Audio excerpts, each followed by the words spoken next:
পুত্ৰ জ্ঞান কৰি নটৰাজ দেৱতাক কল্যাণ।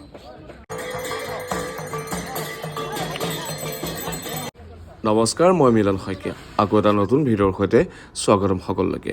আপোনালোকে দেখি গম পাইছে চাগে আমি লাই খুঁটা পুতিবলৈ ওলাইছোঁ। 2025-26 বৰ্ষৰ আমাৰ এটা যাত্ৰা আৰম্ভ হ'বলৈ ওলাই আছে কিছুদিনৰ পাছতে। আৰু এই যাত্ৰা এটা আৰম্ভণি হৈছে আমাৰ এই মঞ্চখন। এই মঞ্চখন লৈ আমি অসমৰ ইমূৰৰ পৰা সিমূৰলৈ ৰাইজৰ মৰম বুটলিবলৈ ওলাম।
আৰু এনেকৈ আমি পূজা কৰি মেলি আমাৰ লাই খুঁটা স্থাপন কৰিলোঁ।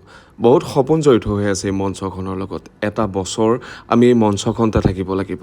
কিয় নাজানো, সৰুৰ পৰা এই মঞ্চখনৰ প্ৰতি বেলেগ এটা মোহ আছে মোৰ। যেতিয়া আমাৰ ফালে থিয়েটাৰ যায়, এই মঞ্চখনত উঠি এবাৰো মোৰ এনেকৈ অভিনয় কৰিবলৈ মন যায়। যেতিয়া অভিনেতাসকলে মঞ্চত সংলাপ নিক্ষেপণ কৰি থাকে মিউজিকৰ লগত, এনেকুৱা লাগে দৌৰি গৈ ময়ো সেই মঞ্চখনত উঠি ময়ো সংলাপ ক'ম। লাহে লাহে মোৰ সেই সৰুৰে পৰা থকা সপোনবোৰ পূৰণ হ'বলৈ ওলাইছে। কাৰণ মই এই বৰ্ষৰ ইতিহাস থিয়েটাৰৰ মঞ্চত অভিনয় কৰিবলৈ আহিছোঁ।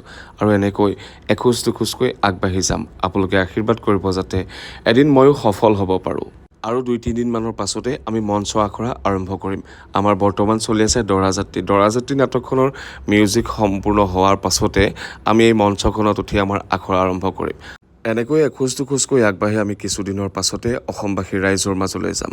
অসমৰ ইমূৰৰ পৰা সিমূৰলৈ, শদিয়াৰ পৰা ধুবুৰীলৈ ৰাইজৰ মাজত আমি প্ৰদৰ্শন কৰিম আমাৰ ইতিহাস থিয়েটাৰ 2025-26 বৰ্ষৰ 3খন নাটক। আপোনালোকে আশীৰ্বাদ কৰিব যাতে আমাৰ 2025-26 বৰ্ষৰ যাত্ৰা শুভ হয়। আৰু আপোনালোকৰ আশীৰ্বাদ নহ'লে আমি একোৱেই কৰিব নোৱাৰিম। কাৰণ আমাৰ দৰ্শকসকলেই হ'ল আমাৰ বাবে ভগৱান। আজিলৈ ইয়াতে সামৰিছোঁ। আকৌ লগ পোৱাৰ আশাৰে বাই বাই।